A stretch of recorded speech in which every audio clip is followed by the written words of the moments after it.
close till I get up.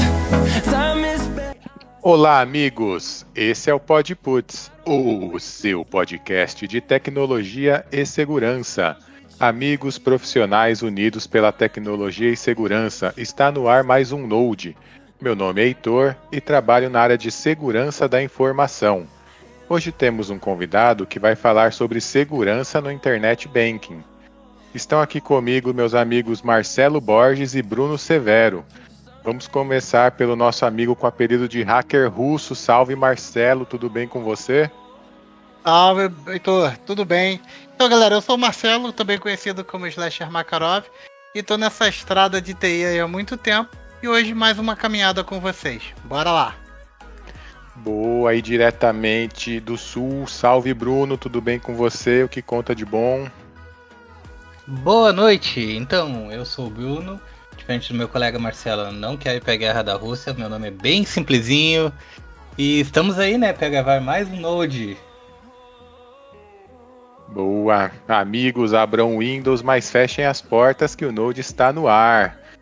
Hoje temos com a gente Edgar Zatar para falar sobre segurança no Internet Banking. Salve, Edgar, tudo bem com você? Conta um pouco de você, do que você faz. Salve, Heitor. Salve, pessoal aí, Bruno e Marcelo. E todo mundo que nos escuta. Hoje eu sou diretor de tecnologia e segurança da informação no Banco Modal, mas tenho aí mais de 20 anos de experiência nesse segmento, sempre trabalhando com tecnologia e segurança da informação. Pude passar aí por entidades financeiras, por grupos de turismo, telecomunicações, né? Então, prestação de serviço, diversas áreas aí, sempre voltado para tecnologia, executivo de tecnologia e segurança da informação.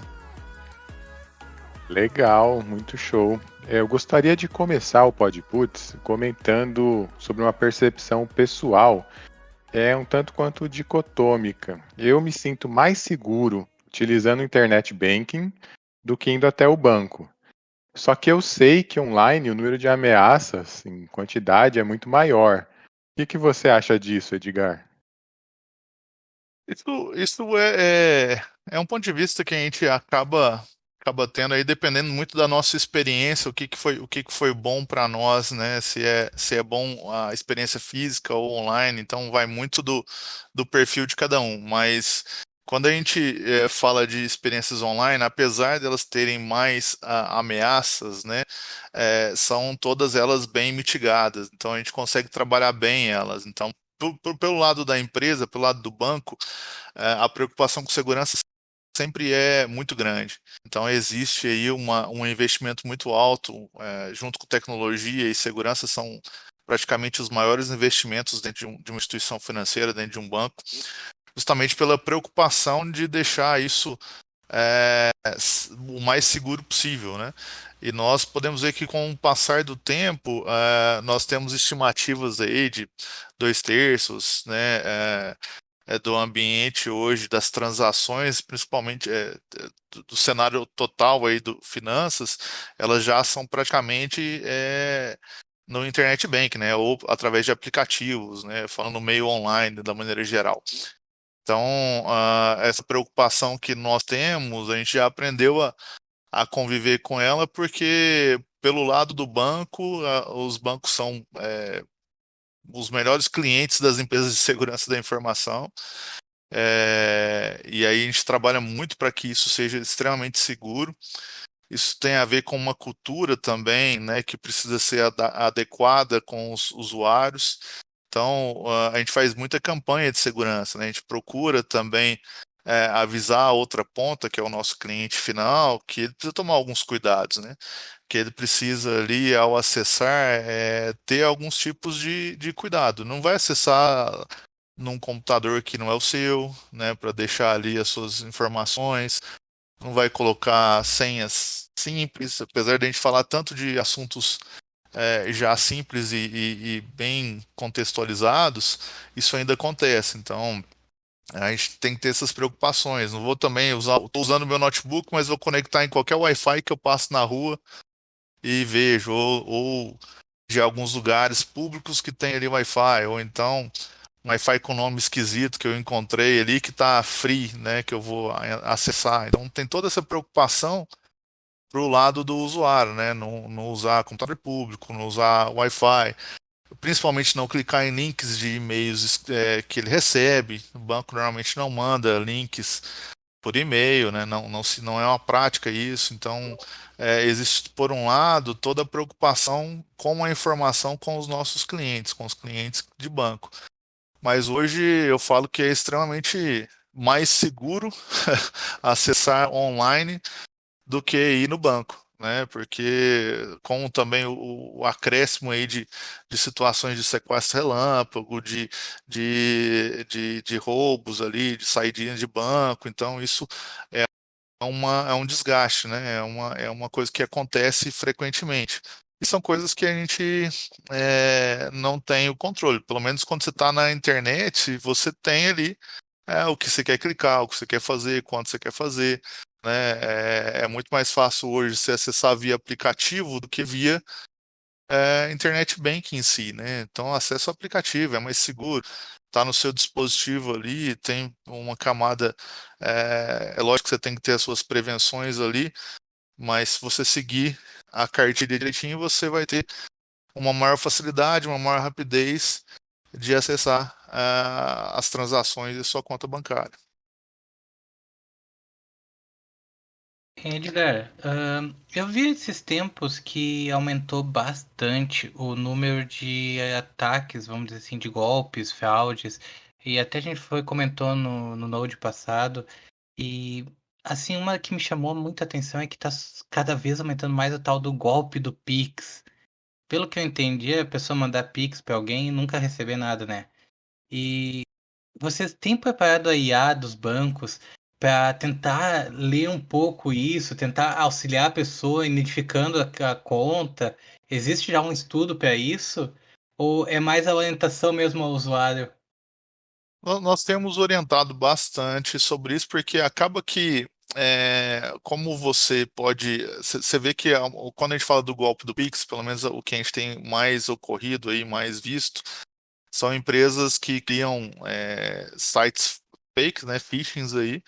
E esses sites, você pode ver que o comportamento deles, a maioria deles é bem parecido com o site original, ou até mesmo carrega o mesmo nome.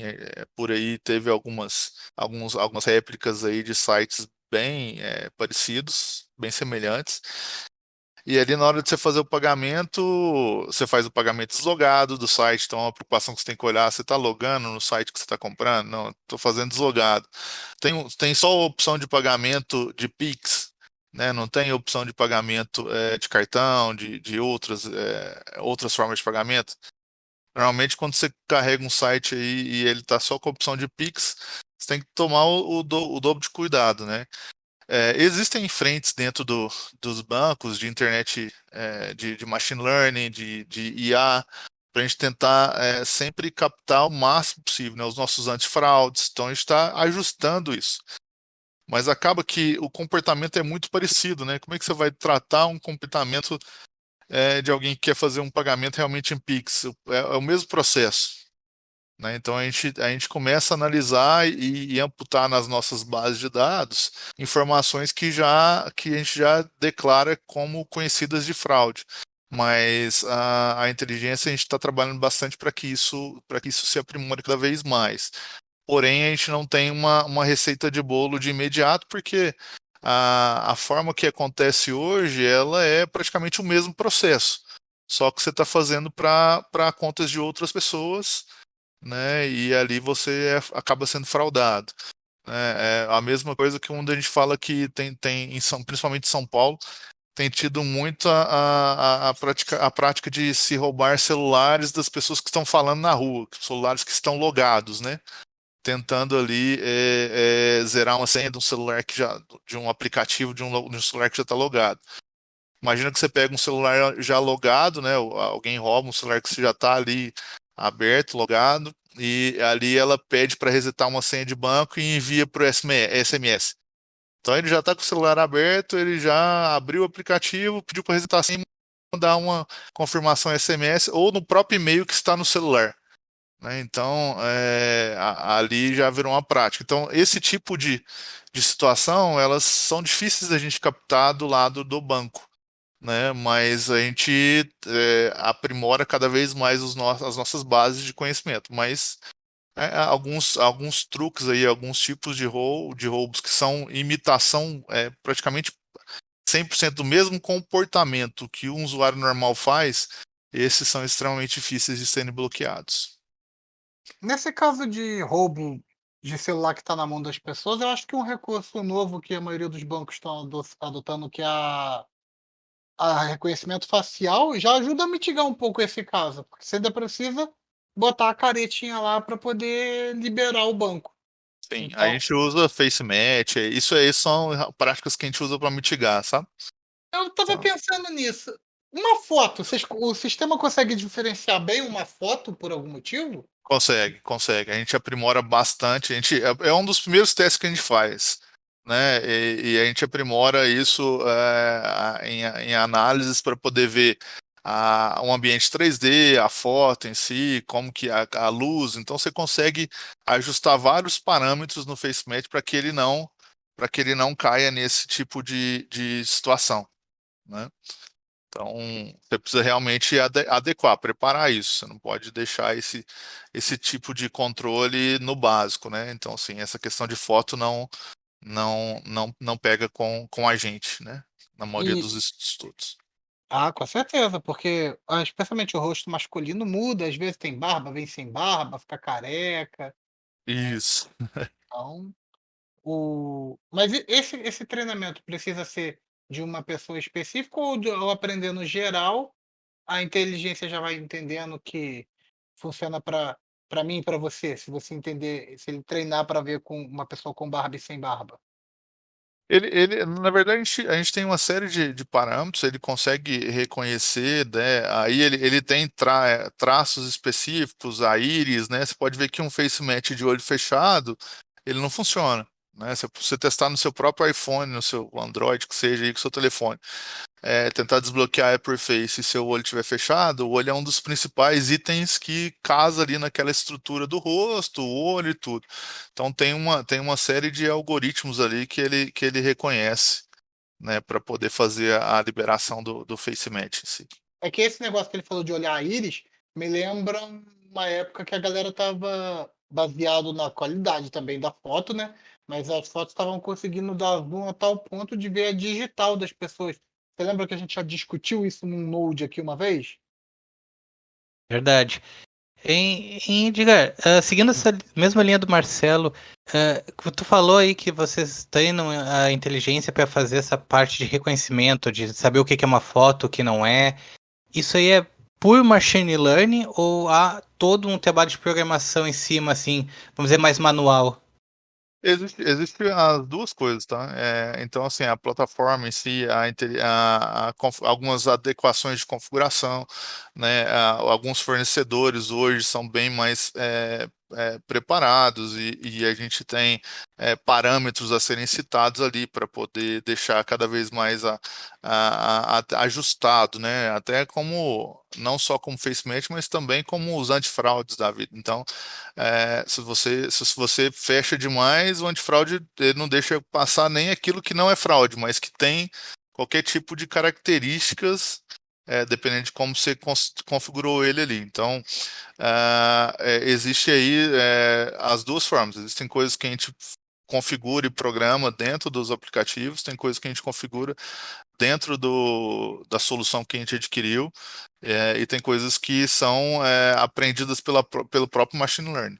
Você comentou que um vacilo do cliente pode comprometer a segurança, né? Tem até esse trabalho de educar o usuário para seguir as normas de segurança certinho. Eu queria saber se o sistema de segurança do banco ele consegue presumir se a transação está com comportamento anômalo, tipo uma localidade de acesso diferente, um padrão esquisito de compra, essas coisas, para prevenir esse tipo de ação. Legal. Isso é interessante deixar claro, né? Aquilo que o usuário faz não deixa o banco, né, a empresa vulnerável, deixa o cliente ele mesmo vulnerável, né? é lógico que existe uma série de regras que a gente consegue validar. Então, esse cartão, uma conta, um acesso, tá aqui em São Paulo acontecendo, e daqui meia hora acontece no Rio de Janeiro, ou daqui 1 hora, 2 horas acontece em Amsterdã. A gente rastreia todo esse tipo de informação para que o sistema de inteligência faça o bloqueio disso, né? Avise o cliente, fala ao cliente, você fez isso. Algumas coisas são ilógicas, o próprio sistema já bloqueia. Outras coisas que podem ser lógicas, né? Então, usar em duas localidades diferentes, mas que tem uma certa hora ali, a maioria dos sintomas que a gente faz é avisar, ó, você fez, se você fez, responda aí esse SMS. Se você não fez, bloqueie, cancele. Então a gente orienta, mas a gente tem mecanismos para poder fazer isso. Então o banco em si, a estrutura da empresa, ela é cheia de segurança. Então a gente tem firewalls, a gente tem estruturas desmilitarizadas, a gente tem o AF, aplicação de firewall de aplicação. A gente tem vários sistemas de observabilidade, monitoramento, seguranças em várias camadas, né? Então, que a gente consegue olhar ali tanto para todos os sentidos, prevenção à fraude, segurança da informação, em vários sentidos. O do usuário em si, o que a gente mais faz é deixar ele avisado das políticas, de como que a gente comunica com ele, os canais de informação, a gente bloquear esse tipo de acessos fora dos limites, dar opção para ele colocar limites de Pix, dar opção para ele colocar horários para poder fazer isso, né? Dar a opção de não. Na verdade, aí não é opção. A gente não deixa ele ficar com versões muito, muito antigas do aplicativo instalado, obriga ele a atualizar para uma versão mais nova, que garante alguns outros itens de segurança. Então, a gente tem todo um trabalho também do lado do usuário, além da comunicação, né? Que é para garantir para que ele não fique ali com um ambiente desatualizado demais.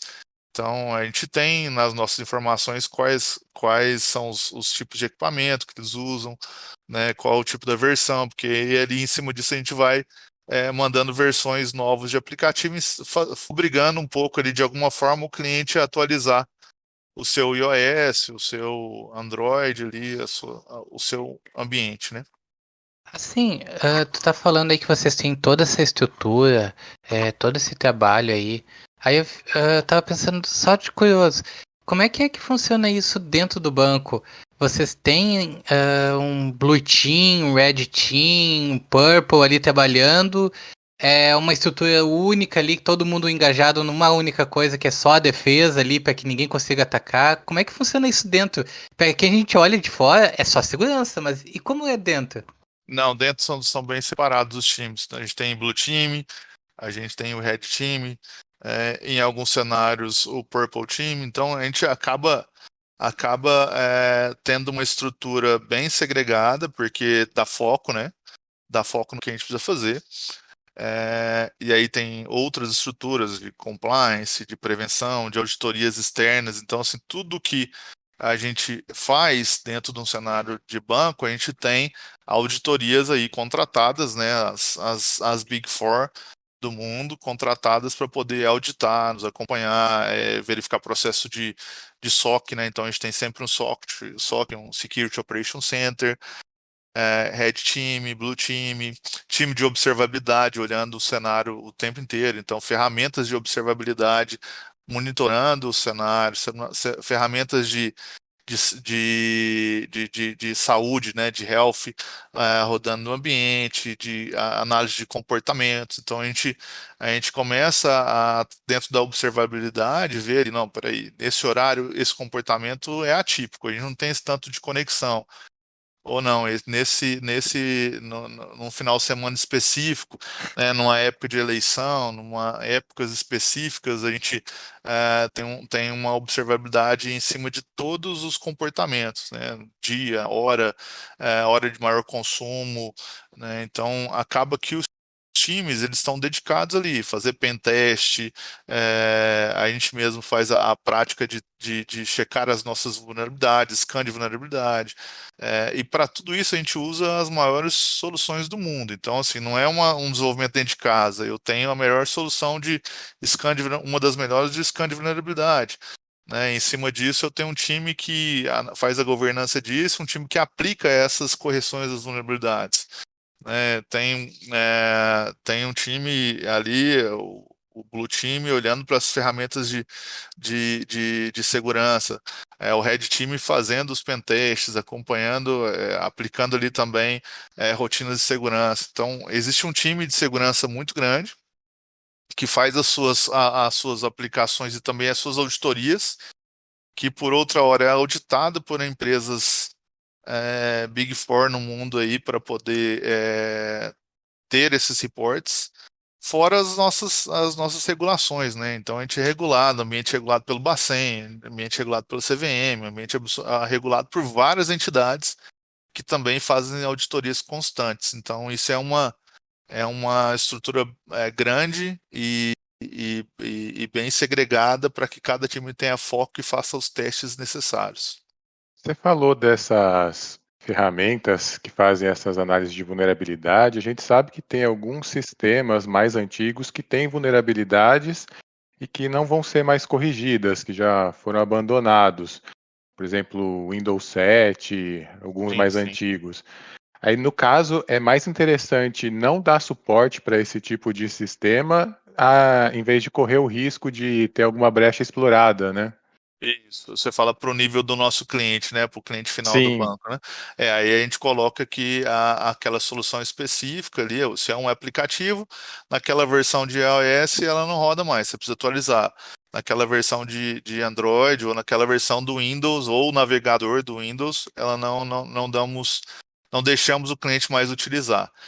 Então, a nível de cliente, sim. A nível dentro do banco, das estruturas do banco, isso não existe. Né? Então, assim, está desatualizado, tem uma vulnerabilidade, ele automaticamente é atualizado.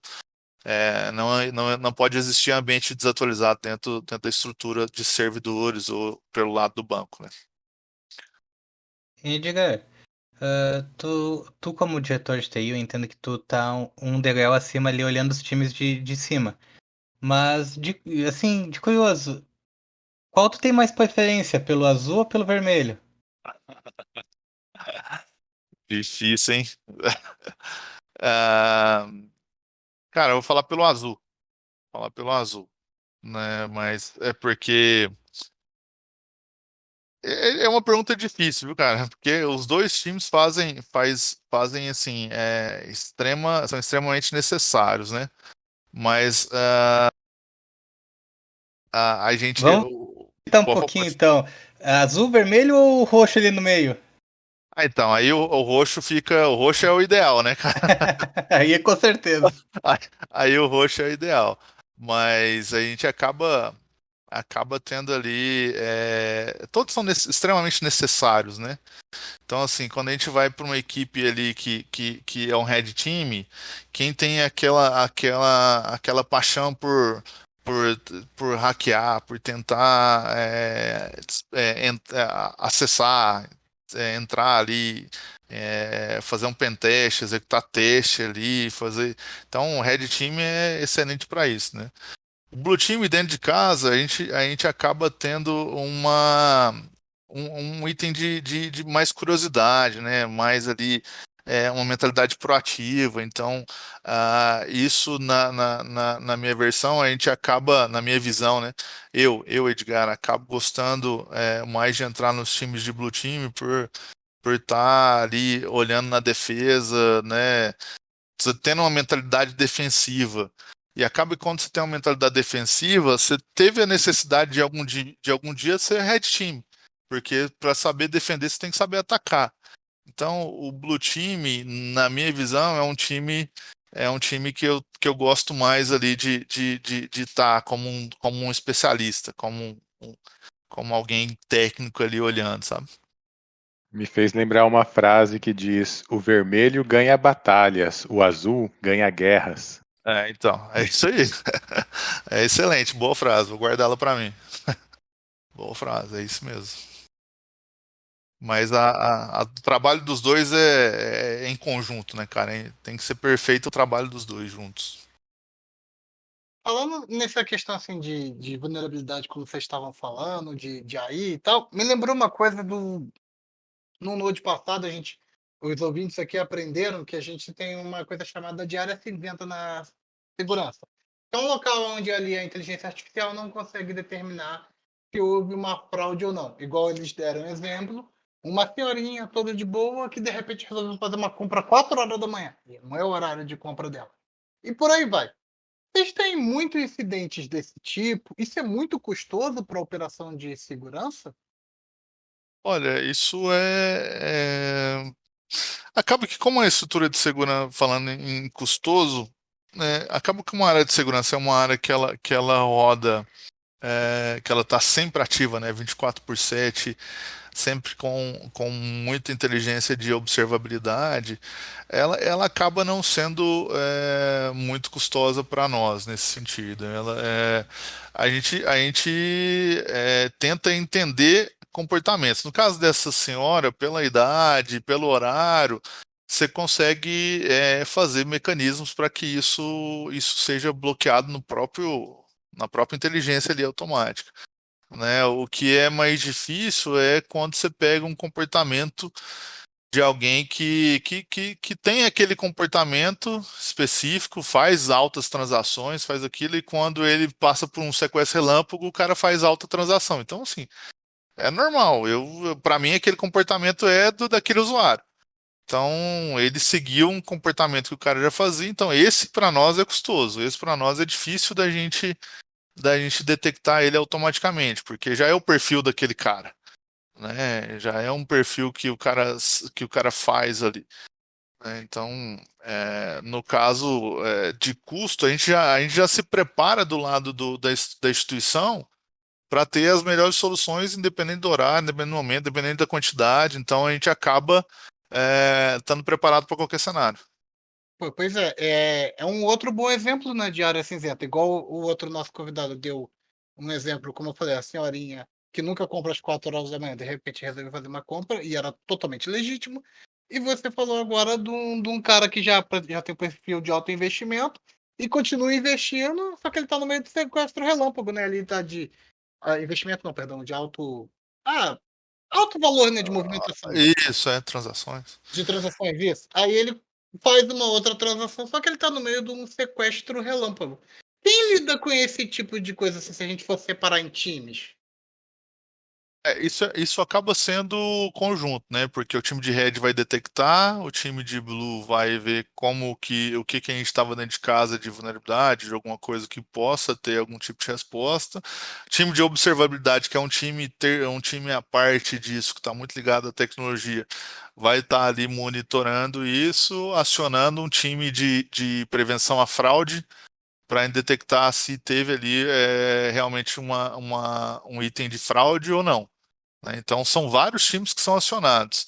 Então, o primeiro time que está olhando para isso é o time de observabilidade, que vai detectar um tipo de comportamento anormal. E aí, em cima disso, ele vai acionar uma série de outros times para poder chegarmos na conclusão. No caso da senhorinha aí que estava fazendo a compra legítima às 4 da manhã, se a gente deixasse rodar no antifraude, com certeza ela seria bloqueada. Ela não faria a compra dela às 4 horas da manhã. Ela receberia uma negativa, a gente entraria em contato, falaria para ela que era um comportamento anônimo, que ela nunca fez aquilo, e que naquele momento ela não executaria a transação por segurança dela. Ou a gente mandaria uma mensagem para ela para que ela reconhecesse ali através de dispositivos de segurança, de um aceite ali, que era ela, comprovando que era ela que estava fazendo aquele tipo de transação. Até Então, mesmo um token, né? Um 2FA ele já mataria. isso, um token, um face match ali para confirmar a transação. Então, a gente normalmente, qualquer coisa diferente do padrão tem um double check de face match, né? Agora me bateu uma outra curiosidade nisso. E se você bloqueou a senhorinha que não deveria estar comprando às 4 da manhã? E se ela perdeu aquela. E se ela tem algum prejuízo com isso? Como fica isso? O banco dá uma arca ou faz parte, tá, faz parte do risco? Você sabe, você tem alguma ideia da parte legal disso? Como é que funciona? Não sei te falar se tem. Eu vou te falar assim na prática. Possivelmente, por ser um quesito ali de segurança, não teria uma. Como é que fala? Um abono de nada, não. A não ser que fosse alguma coisa ali, é uma TED que ela tentou fazer que deveria ter feito. Aí sim o banco pode entender essa situação e abonar e cobrir ali o prejuízo. Mas diferente de outros cenários de segurança, não teria nada a ser feito, não. Em Edgar, eu sei que assim, o banco ele deve ser atacado, vamos dizer assim, com uma quantidade absurda de vezes. Dos tipos de ataque mais absurdos até os mais bem elaborados. Mas tu sente assim mais um volume maior em algum período, por exemplo, agora assim, eleições, tu aumenta o número de ataques, é mais normal? Essa, por exemplo, essa guerra na Rússia lá aumentou também? Como é que é isso pra você? Você tem um período sazonal ou é sempre assim, dormir sendo atacado e acordar com mais ataque por cima? Sempre, assim, existem períodos, né, que acontecem mais, datas comemorativas, né, Natal, algumas datas do comércio, do varejo, essas datas normalmente acontecem, alguns tipos de ataques, né, mas não tem um item específico, não, né, é, eleição não tem tanto ataque, tem um comportamento anômalo na eleição, porque dependendo do tipo da eleição, o pessoal não sabe o que vai acontecer, pode ter uma debandada de investimento, pode ter retirada de investimento, pode acontecer uma série de coisas no cenário, mas referente a ataques, a gente tem datas específicas aí. Normalmente, final de ano é uma data que o pessoal gosta bastante de atacar. Né, o que a gente brinca no meio de segurança é que chega final do ano, os hackers também precisam fazer 13º. Então, eles Quase isso, gostam né? bastante. Eles gostam bastante do final de ano. E seguindo essa mesma linha, tem alguma história aí mais assim absurda que tenha que tu possa contar pra gente? De uma história absurda. A gente passa por cenários. A segurança, a tecnologia no banco é sempre uma montanha-russa, né, cara? É muito divertido. Então, mais um cenário específico assim que possa ser interessante de ser contado, não. Pô, você falou de divertido. Eu lembro quando a gente teve um incidente, assim que a gente estava começando a conhecer a cibersegurança, né? A gente teve um incidente lá, todo mundo preocupado e eu felizão lá com o incidente que eu ia poder usar os conhecimentos que eu tenho, usar as coisas. Nego, por que você tá feliz? Eu falei, rapaz, isso é uma oportunidade única de crescimento profissional. Deixa comigo. Caralho. Aí, pô, eu tava me divertindo pra caramba, pô. Eu sei que Cara, era. assim, Hum, o que já, não na estrutura de banco, mas em desafios passados, né? A gente já se deparou com com sites aí chineses aí, sites que você compra qualquer coisa, né? Com o cara comprando tecnologias aí para poder gravar tela, para poder óculos espião que grava tela de computador para gravar informações. Então, assim, você tem caneta espiã, você tem chupa-cabra de colocar entre o monitor e a porta VGA. Então, você pega aí histórias aí incrivelmente seguranças em áreas em outras áreas, né, em outros segmentos, porque no banco acaba que isso tudo é tudo bem monitorado e tudo bem fechado, então a gente trava tudo para que isso não aconteça. Mas eu já vi em consultorias aí, em auditorias que eu fiz em outras empresas, né? Você chega lá, o cara tá com um óculos ali de grau, ele não, nem usa óculos, mas ele tá ali gravando a tela ali, põe num pendrive depois e usa isso, né? Então, você tem várias.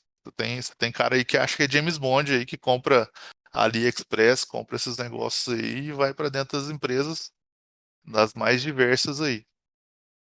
Ô, Heitor, eu lembro isso ele falando desse negócio de dispositivos. Tem um site que a gente uma vez viu no curso de Pentest, cara, que tinha vários dispositivos iguais esse, assim, pendrive que você colocava e já fazia keylog. Você lembra? Keylog. Você lembra qual era o site? Hack5. Oi? Hack5. Hack5. Isso aí. Pô, Isso. cara, conhece o Edgar? Conheço, conheço. Sim. Tem muita coisa lá, cara. Não, tem, cara. E eu lembro isso, cenário que eu dava consultoria em empresas, a gente, nossa, a gente pegava muito disso, né? E aí, como é que você pega isso na sua operação, né?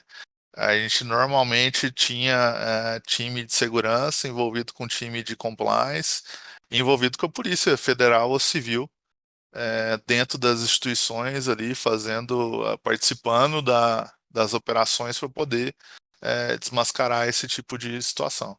Isso acontece muito esses casos que eu peguei, foi um caso que aconteceu em consultoria dentro de operadoras de call center, dentro de empresas de prestação de serviço. Então, isso acontece, na minha experiência, aconteceu nesses cenários, né? Edgar, deixa eu perguntar uma coisa que é mais uma curiosidade. Na Febraban desse ano, eu assisti uma palestra. Comentaram que o Banco do Brasil tem uma agência no jogo GTA e que eles têm outros projetos para trazer essa tecnologia bancária para dentro de outros jogos. Isso é uma realidade mesmo? Você sabe quais são as aplicações práticas disso? Começou, isso já é na verdade, o contexto é uma história antiga já, né, que vem lá do Second Life, que agora é metaverso. Então, a gente já se deparou com isso agora com uma vertente muito mais forte, né, falando de metaverso. É, Acredito que isso todo mundo está pagando para ver, né? Então, assim, muita gente não acredita e muita gente está aproveitando para marcar seu território e ver se vai dar certo. Não pode perder a onda, né? Então, o metaverso agora, ainda mais porque o metaverso é idealizado por uma única empresa, né? Então, nós estamos falando da Meta aí, o Mark Zuckerberg. Então, se fosse uma coisa que todas as empresas tivessem, se tivesse um poder de escolha, mas hoje o metaverso tá aí com o Mark, as pessoas estão marcando seu território ali. Eu acho interessante que existe um perfil aí de um público muito novo que está muito ligado a isso. Então, você vê situações já acontecendo, você vê aí no balada rave, nos jogos, o pessoal aproveitando para poder tá no show específico dentro de um metaverso do que ali fisicamente. Então você tem um público para isso. Empresas estão comprando terrenos, empresas estão investindo em NFT, empresas estão olhando para as criptomoedas. Eu acho que tem um cenário, tem sim, tem um público aí pela frente que vai se adaptar a isso, né? Eu acho que vão vir mais empresas para esse metaverso, oferecendo aí ensinamentos, treinamentos, provocando o que que eles podem trazer de, de, re- de crescimento, né, nesse cenário. Então, se uma empresa vai lá e monta sua agência, igual o Banco do Brasil montou ali dentro do GTA, com certeza vai explorar ali uma questão de educação financeira, né? Mas ainda precisa de muito investimento nessa tecnologia, porque é uma tecnologia relativamente cara, né? Então você tem que usar ali o VR, você tem que usar algumas coisas para poder estar nesse cenário. Eu acho que tem uma linha sim. Não sei se é tão rápida, né, para ser adequada. Eu queria ver outras empresas fora a Meta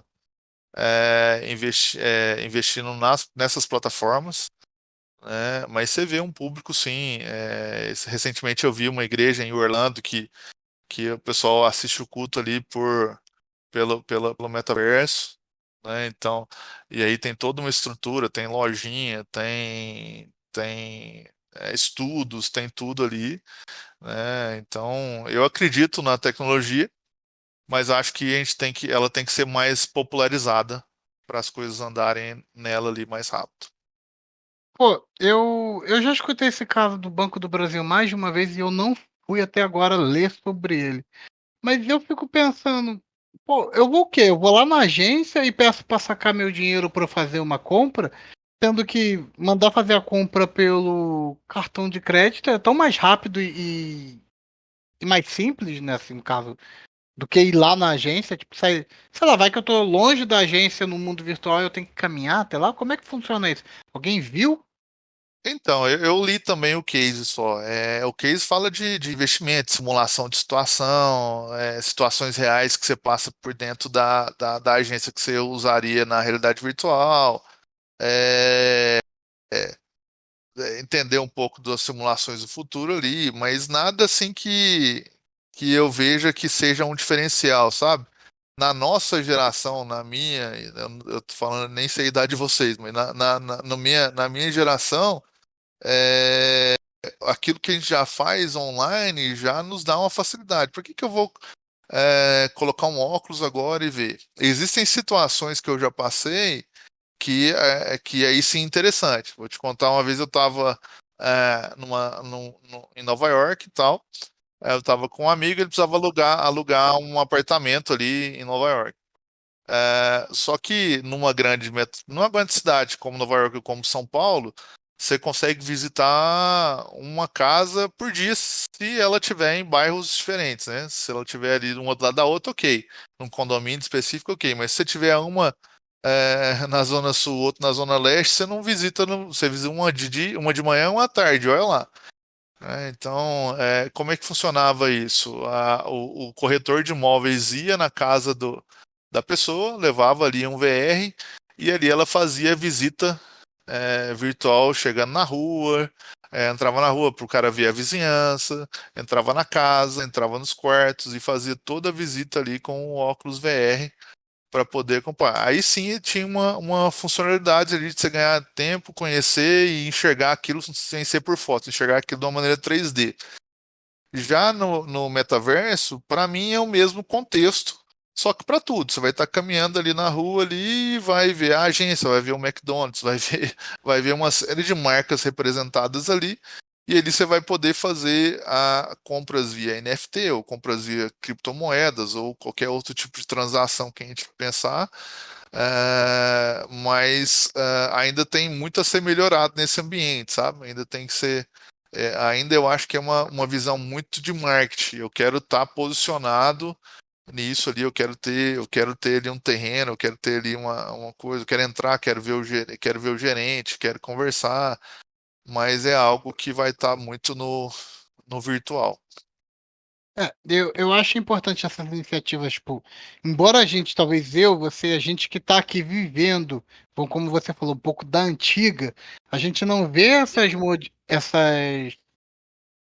utilidades hoje, mas só da gente começar a investir a tecnologia, uma hora vai surgir alguma coisa que realmente vai falar assim, agora valeu a pena o metaverso, agora valeu a pena estar aqui, mas antes disso tem que passar muito dessas coisinhas simplórias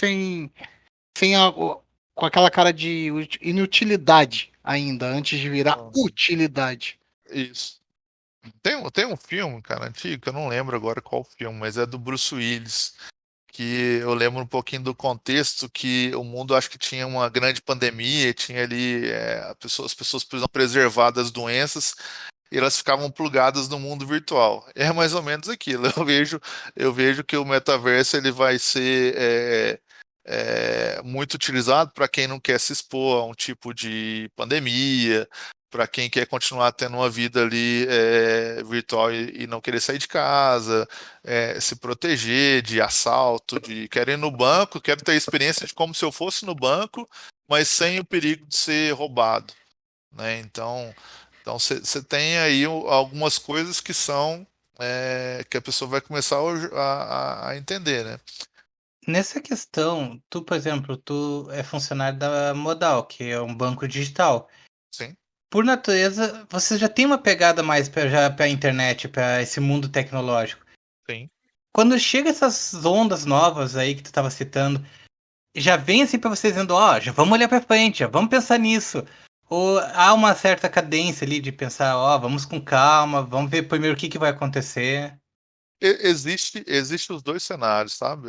O banco a gente sempre tem um comitê, independente do modal, tipo, sempre tem um comitê de executivos, que tem gente que está lá na frente e tem gente que está ali conservando o ambiente. Então, a gente sempre tem essas discussões, sempre tem squads ali dedicadas para o novo, para olhar o que está acontecendo, para fazer teste, para contratar solução, para marcar o território ali e não deixar passar. E tem a solução, e tem o time, as squads ali que estão falando assim, ó, nós temos que manter o ambiente e trazer inovação no que já existe aqui. Então, todas as frentes a gente está trabalhando, a gente não deixa nenhuma de lado.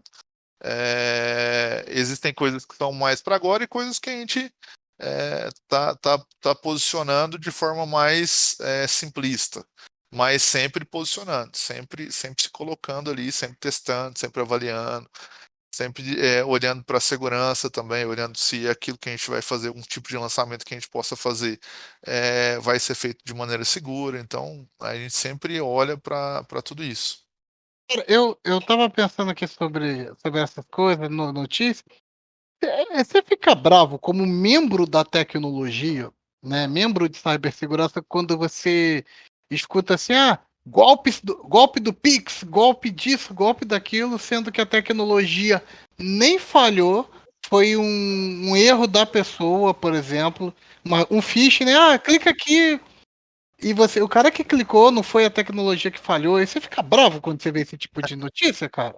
Hoje não mais, cara, mas já fiquei muito bravo com isso já. Mas a gente acaba entendendo que parte da estrutura de segurança ela tem que pensar na usabilidade, pensar no cliente final, pensar no cliente ali que está navegando, porque na verdade, se ele deixar de navegar, se ele desistir, a gente está perdendo o cliente, né? Então acaba que a gente tem que pensar no que pode ajudar ele, no que pode orientar.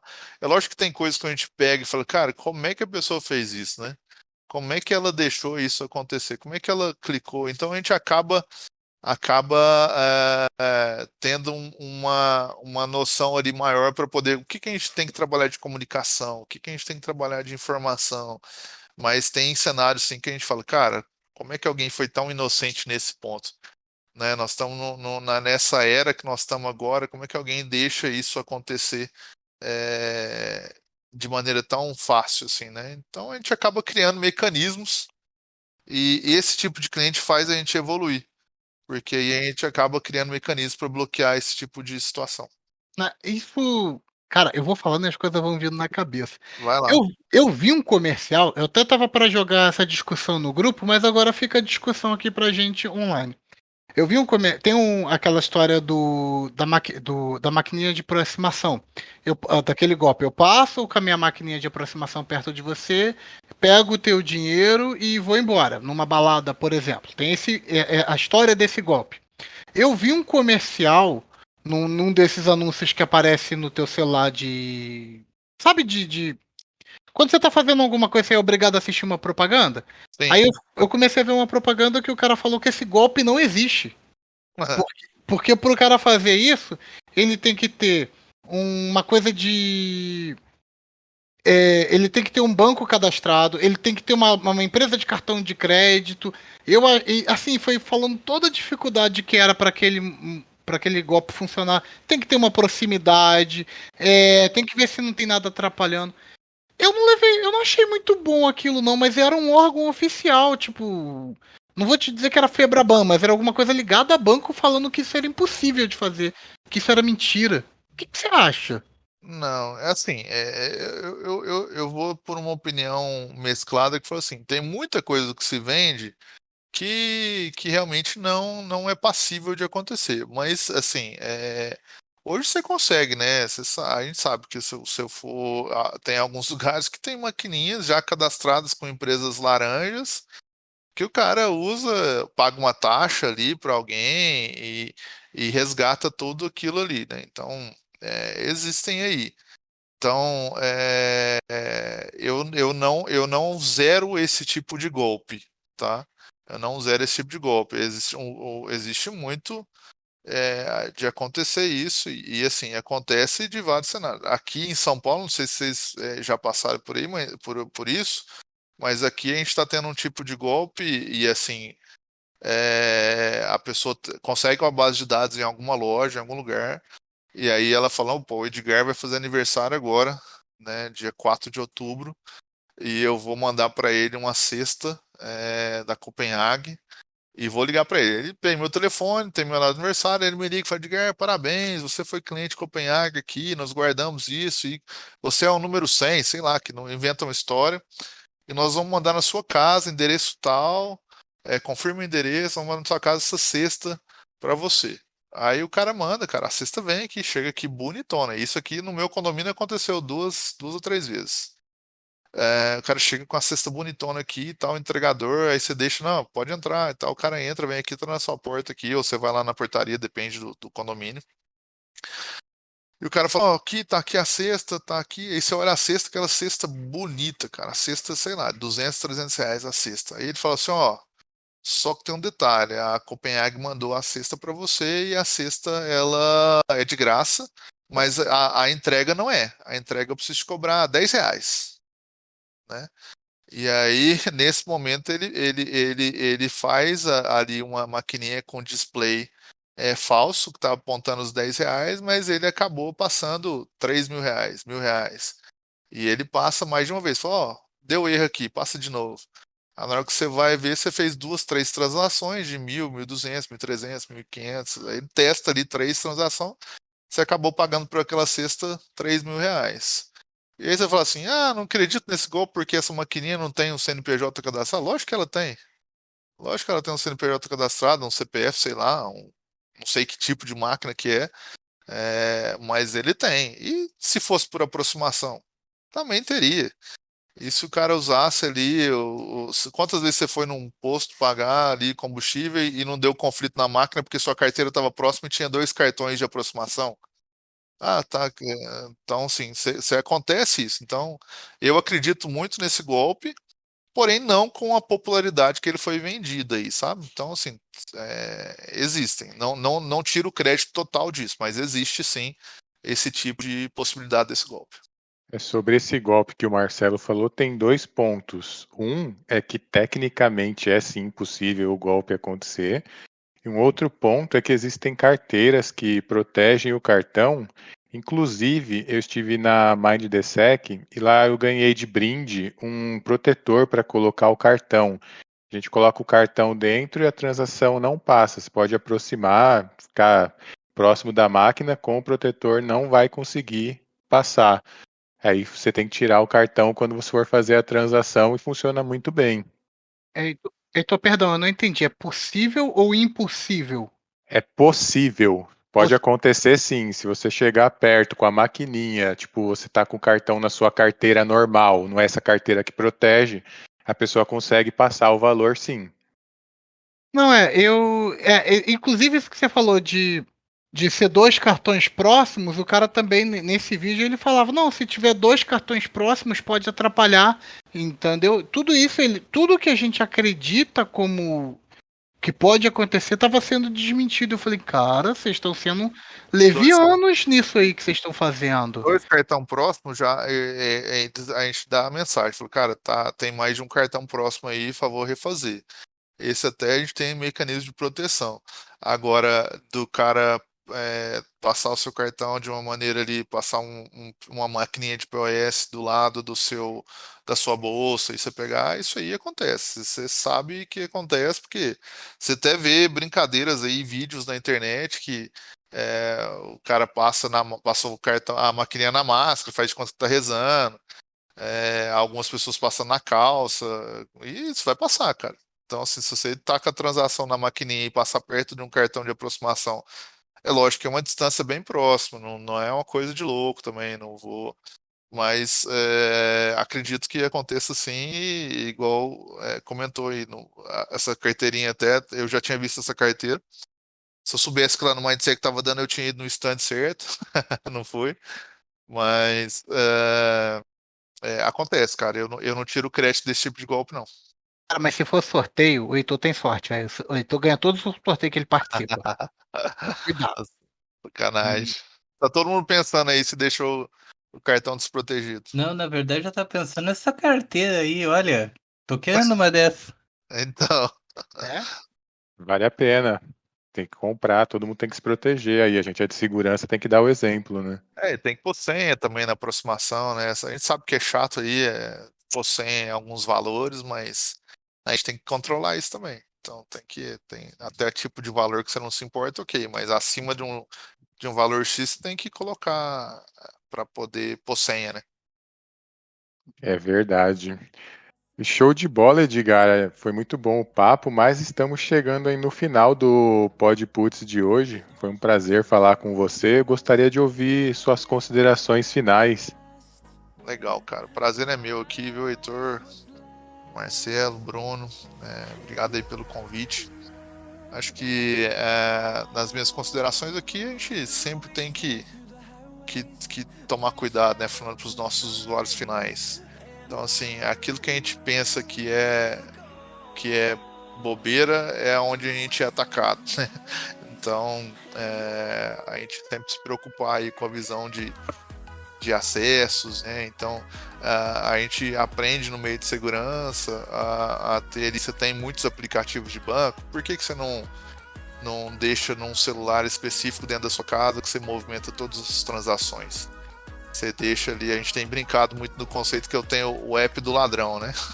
Então você tem ali o seu celular que você vai deixar um app específico pro seu dia a dia, e ali é onde você está totalmente limitado. Estou limitado à aproximação do cartão com senha, estou limitado a uma quantidade de Pix num valor diário de X, menor, né, a limites mais controlados. Então, assim, a gente acaba. As minhas recomendações é que a gente aproveite a tecnologia e os controles que as empresas têm nos dado para poder realmente nos proteger, né, realmente nos resguardar do que possa acontecer com a gente aí. A tendência dos bancos digitais, isso já é uma realidade, então os bancos digitais estão aí para facilitar, para deixar uma tarifa praticamente nula na maioria dos casos, né, ou em todos os casos. Então, aproveitar o que a tecnologia tem nos dado, usar com consciência, e é isso, cara. Então, tamo junto aí para qualquer um que precisar trocar uma ideia. Legal, eu vim até olhar aqui, o protetor de cartão não é propaganda, mas foi cortesia da Tivit, tá? Da Tivit, legal. Marcelo, suas considerações finais? Foi um papo muito bacana, eu gostei muito e deixa eu só confirmar aqui, se eu não me engano, gente, olha, eu vou com um disclaimer, mas eu acho que foi no ABC Dicas que eu tô vendo aqui, a Beck Dicas, eles é que falaram que não era possível, né? Deixa eu só confirmar, né? É ele mesmo, a Beck Dix. Tô vendo aqui, golpe do cartão por aproximação, mito ou verdade? Dá uma olhada nesse vídeo, galera, e me digam a conclusão de vocês. Fala lá no grupo aí, no Discord, e depois a gente vê como é que fica. Beleza. Bruno, suas considerações finais? Bah, olha, incrível como a gente já conversou com um especialista em fraude, já conversamos com o Edgar, com outros pessoais que trabalham também em parte de banco, parte de segurança.